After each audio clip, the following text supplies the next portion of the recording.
Sur de nombreux médias, vous pouvez avoir des documentaires sur Israël. Mais les reportages dans ce pays avec une version biblique, c'est avec Israël plus proche de vous. Bienvenue.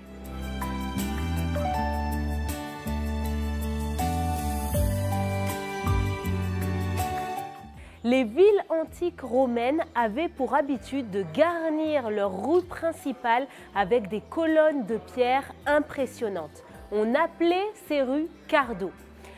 L'Empire romain a également laissé ses traces à Jérusalem.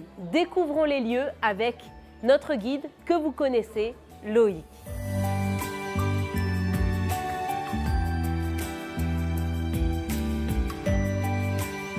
Bonjour. Bonjour Loïc. Bonjour à tous. Comment vas-tu?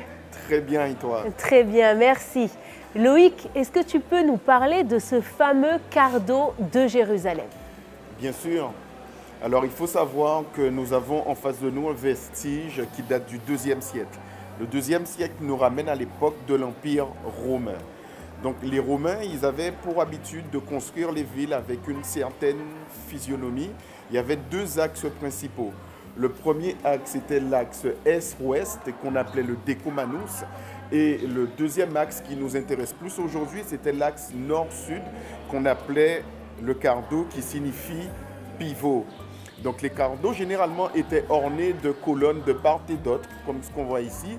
Et derrière, il y avait des niches, des voûtes où se tenaient des commerçants. Donc le cardo était le centre culturel, social et économique de la civilisation romaine à l'époque. Alors, ce qui est très intéressant avec le cardo de Jérusalem, c'est qu'il est en deux parties. Là, on a une partie qui est en plein air et de l'autre côté, nous avons une partie couverte. Entre les deux, il y a la copie d'une mosaïque dont l'origine se trouve en Jordanie, dans la ville de Manabat, à l'église Saint-Georges. La particularité de cette carte, c'est que c'est la plus ancienne représentation artistique de Jérusalem. Elle date du VIe siècle. Et on peut y voir notamment les portes de Damas, la porte des Lions, la porte des Immondices. C'est authentique. On peut y voir le cardo. Il y a l'église du Saint-Sépulcre qui est représentée, la tour de David. C'est une représentation artistique très importante parce que ce cardo-ci a été découvert lors des fouilles archéologiques faites en 1967 et ces fouilles se sont basées sur les localisations qui ont été faites sur cette mosaïque. Et il y a aussi une église qui a été découverte à la même année en 1967. Donc en fait, la carte et les découvertes faites ici coïncidaient. Exactement. D'accord. Loïc, il y a quelque chose quand même qui est, on est ici, on est au Moyen-Orient, on est à Jérusalem, oui, et on voit un cardo. Oui. Et qu'est-ce que tu peux nous expliquer cela? C'est vrai que quand on vient à Jérusalem, on ne s'attend pas à retrouver un cardo romain. Non. Mais je vais te donner du moins l'explication en me référant à la Bible. On a tous à l'esprit les prophéties de Jésus qui ont annoncé la destruction de la ville de Jérusalem et qu'on retrouve notamment dans l'évangile de Luc. Cette prophétie de Jésus s'est accomplie en deux temps. La première en l'an 70, lors de la grande révolte, d'accord, des Juifs qui se soulèvent contre l'Empire romain. Le temple est détruit en l'an 70. 65 ans plus tard, on a eu un autre soulèvement qu'on a appelé du coup la révolte de Bar Kokhba. Les conséquences ont été pires pour la nation juive de l'époque parce qu'à l'issue de cette révolte, la ville de Jérusalem est détruite en l'an 135 de notre ère. Alors, qu'est-ce qui a amené cette révolte? À l'époque, Rome a un empereur qui s'appelle Hadrien. Il effectue un voyage ici et il décide de faire de Jérusalem une ville militaire.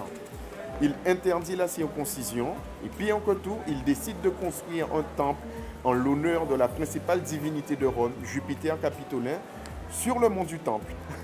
En lieu et place où se trouvaient les temples de Salomon et de Zorobabel et aussi d'Hérode. Donc la succession en fait de ces décisions, peut-on dire, malveillantes vis-à-vis de la nation juive à l'époque, amène un soulèvement populaire et dont on connaît donc la conséquence. Donc la ville, elle est détruite totalement. Alors jusqu'ici, on a parlé en fait de la prophétie de Jésus. Mais il faut savoir qu'avant Jésus, quasiment 700 ans plus tôt, nous avons eu un prophète qui s'appelait Michée. Et Michée, lui, il prophétise aussi la destruction de la ville de Jérusalem quand il dit « Sion sera labouré comme on laboure un champ ». Les Romains, qu'est-ce qu'ils font? Ils font passer la charrue 2 fois sur Jérusalem. Et en faisant passer la charrue 2 fois sur Jérusalem, ils ne se rendent pas compte en fait qu'ils accomplissent littéralement la prophétie de Michée. En passant la charrue 2 fois sur Jérusalem, ils la détruisent complètement. Ils reconstruisent une ville par-dessus que l'empereur Adrien baptise Aelia Capitolina. Aelia, ça vient de son nom de famille, Aelius. Capitolina, comme je l'ai dit tout à l'heure, c'était en l'honneur de la principale divinité romaine, Jupiter Capitolin.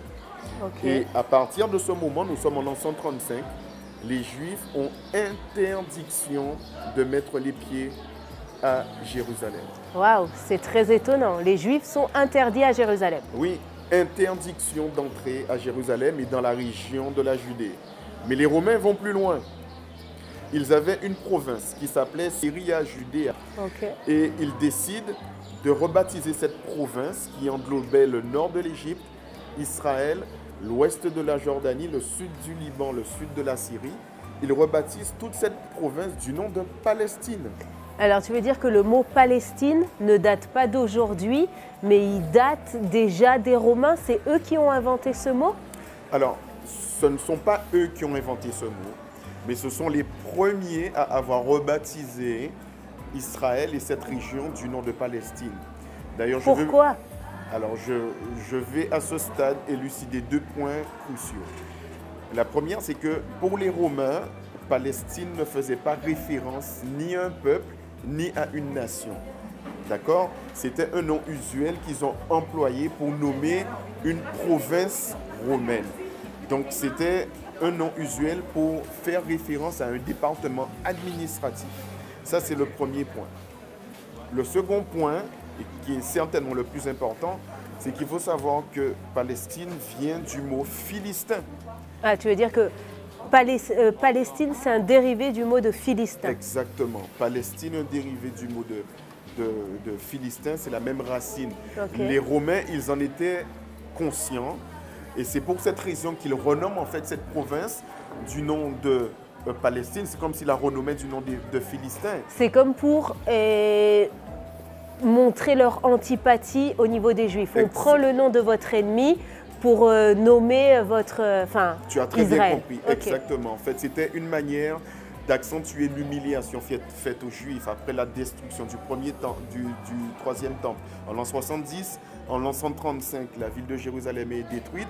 Et en plus, on nomme une province qui englobe Israël et Jérusalem du nom des pires ennemis des Juifs à l'époque des rois Saül et David. Donc Adrien, il avait aussi la motivation d'effacer toute présence, toute trace juive à Jérusalem et en Judée. D'accord.